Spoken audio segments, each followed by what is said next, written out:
कैसे ये प्रधानमंत्री बोलने लायक है? प्रधानमंत्री के ही समय में कहते हैं हम चौकीदार हैं, देश की चौकीदार हैं। 135 करोड़ जनता के प्रधान सेवक हैं, प्रधान और अभिभावक हैं। और उन्हीं के कार्यकाल में नीरव मोदी, विजय माल्या, मेहुल चोकसी हजारों करोड़ रुपया लेके विदेश भाग जा रहे हैं। कैसे चौकीदार हैं आप? आपके सामने लेके भाग जा रहे हैं और आप अच्छे चौकीदार हैं? आप तो निकम्मे चौकीदार साबित हुए। किसी का समर्थन तो कर रही। देखो कुलदीप सिंह सेंगर कहाँ है, क्या नाम अजय मिश्र टेनी का लड़का कहाँ है? लेकिन बुलडोजर चलेगा जिस दिन शासन अपने आप पर आ जाए उन्हें बुलडोजर चल जाएगा। बुलडोजर चलना चाहिए, बुलडोजर नहीं चलेगा, बुलडोजर नहीं चलेगा।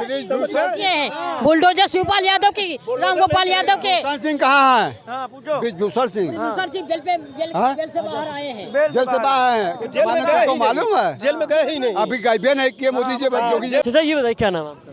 लालजीत यादव, अखिल भारतीय भ्रष्टाचार निवारण परिषद का राष्ट्रीय अध्यक्ष। अच्छा ये बताइए चाचा कि इस बार जो है गठबंधन की सरकार होगी या एनडीए की होगी, किसकी होगी? इस बार प्रतीत हो रहा कि गठबंधन की सरकार होगी। राहुल गांधी की स्वीकार्यता बढ़ रही है। चूँकि राहुल गांधी भारत जोड़ो यात्रा में जब निकले थे तो जनता की बेबसी लाचारी को बहुत नज़दीक से देखे और उन्होंने गांव-गांव जाके ये देख रहे हैं और जनता की समस्याओं को सुन भी रहे हैं, देख रहे हैं, तो उनका हृदय परिवर्तित हुआ। कभी वो भी जो है तमाम प्रधानमंत्रियों के गोद में खेले थे, वो कभी इस तरह से धरातल पे नहीं उतरे थे। वो धरातल पे उतरे। जैसे एक नई हवा बही थी पहले कि अब की बार मोदी सरकार, तो उसी बार अब की बार यही दिखाई दे रहा कि अब की बार इंडिया की सरकार। ये हवा चल गई है, हवा चल रही है कि जो है अब की राहुल गांधी की स्वीकार्यता बढ़ रही है और मुझको लगता है कि जनता जो है एकदम झूम के वोट करेगी और जो है इंडिया की सरकार बनेगी। बीजेपी कहती है कि जो गठबंधन है उसका इसी वजह से ये भी कहा जाता है, विपक्ष आरोप लगाता है कि हमने इंडिया गठबंधन का नाम रख दिया तो वो जो है इंडिया का नाम हटाने की बात कर रहे हैं।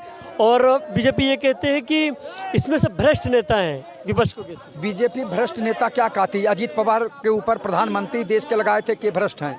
शुभेंदु अधिकारी के ऊपर लगाए थे भ्रष्ट शारदा चिटफंड घोटाले का। पश्चिम बंगाल तमाम नेताओं के ऊपर जो है माननीय प्रधानमंत्री जी ने भ्रष्टाचार का आरोप लगाया और उनको स्थान जेल में होना चाहिए था और उनकी संपत्ति जब्त होना चाहिए था। उन्हीं को बगल में खड़ा करके उप मुख्यमंत्री बना रहे हैं तो कि आपके सामने जो है लेके भाग जा रहे हैं। कैसे भाग के जा रहे हैं भाई?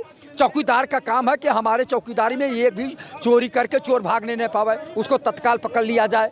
तो उसके बाद जो है आप छोड़ दिए, आप कौन सी चौकीदारी कर रहे थे? चौकीदार सो रहा है, लेके भाग रहे हैं सब। आप अच्छा ये बताइए, मुख्यमंत्री जी कहते हैं कि दूसरी जब समाजवादी की पार्टी थी या कांग्रेस की थी तो आरोपी खुला घूमते थे, अब हमारी सरकार में सीधा बुलडोजर चलता है। नहीं, कभी ऐसा नहीं था। हाँ, इनके सरकार में थोड़ा सा दहशत पैदा हुई और होना भी चाहिए। जितने बड़े बड़े अपराधी हैं उनकी संपत्ति जब्त हो, उन्हें जेल भेजना चाहिए। उनके घरों पे बुलडोजर, जो अपराधी किस्म के अपराध जगह से पैसा कमाए हैं, लूटे हैं, उनके यहाँ चलना चाहिए, लेकिन साधारण व्यक्तियों पर नहीं चलना चाहिए। अचानक कोई घटना घट जाए तो उसमें नहीं चलना चाहिए। जो प्रायोजित लूट किए हैं उनके ऊपर घटना होनी चाहिए। जो 10, 20, 50 बार हत्याएं किए हैं। आपको याद दिला दे कुलदीप सिंह सेंगर का मामला कितना हाईलाइट था, उनके घर पे बुलडोजर नहीं चला और अजय टेनी के घर पे, अजय टेनी के भी नहीं चला और सोनू मोनू के घर पे। ऐसा क्यों? और ब्रजेश सिंह के घर पे नहीं चला। अब मुख्यमंत्री जी समझें कि अब वो लोग शरीफ हैं कि क्या हैं, वो तो मुख्यमंत्री जी जाने। मुख्यमंत्री जी को टॉप 10 अपराधियों को सूची जिलेवार जो है घोषित करना चाहिए और सारे अपराधियों को जो है उनकी संपत्ति जब्त हो, उनको जेल भेजना चाहिए और उनके घरों पर बुलडोजर चलना चाहिए। मुख्यमंत्री जी वो काम तो कर ही नहीं रहे। रोज चिल्लाते हैं, रोज कहते हैं, रोज सख्त निर्देश देते हैं, लेकिन उस पर कार्रवाई नहीं करते हैं। हमेशा जो है जितने भ्रष्टाचारी अपराधी हैं उनके ऊपर जो है बुलडोजर चलना चाहिए।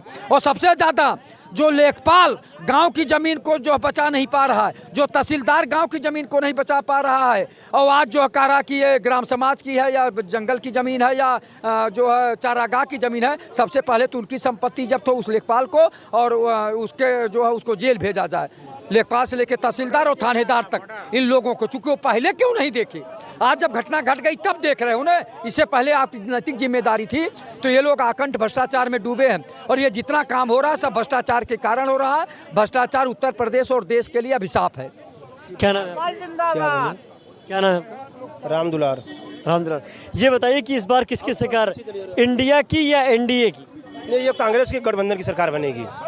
कांग्रेस गठबंधन की सरकार, इसलिए कि ज़्यादा दिन हो गया, 10 साल हो गया, परिवर्तन होना चाहिए ना। जैसे में कर्मचारी हैं, साल 2 साल 3 साल कहीं रहते हैं, फिर ट्रांसफ़र पोस्टिंग होता है। अच्छा सर, राहुल गांधी ने कहा है कि हम जो है पेंशन को बहाल करेंगे पुरानी, आपको लगता है कि राहुल गांधी कर पाएंगे? कर सकते हैं। राजनीति का चुनाव का मुद्दा ऐसा है कि कर सकते हैं, हो सकता है, ऐसी कोई बड़ी भारी बात नहीं है। इसलिए कि जब वो किसानों का कर्ज माफ़ कर सकते हैं तो पेंशन भी बहाल कर सकते हैं, लेकिन यह सरकार किसानों का कर्ज माफ़ नहीं की।